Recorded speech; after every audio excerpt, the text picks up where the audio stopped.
আসসালামু আলাইকুম সুপ্রিয় দেশবাসী। সাবেক গোপালী পুলিশ প্রধান বেনজির আল হাসিনা প্রায় 2000 পুলিশ কনস্টেবলকে মাদকের ডোপ টেস্টের মাধ্যমে চাকরিচ্যুত করে।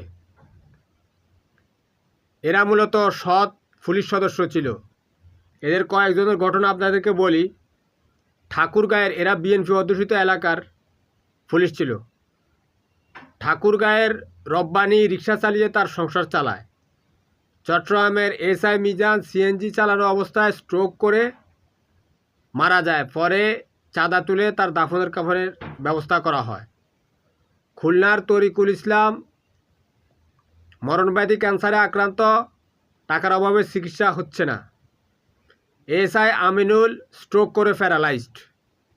এরা হচ্ছে সৎ পুলিশ সদস্য যারা ঘুষ খায়নি। ঘুষ খাইলে তারা লক্ষ লক্ষ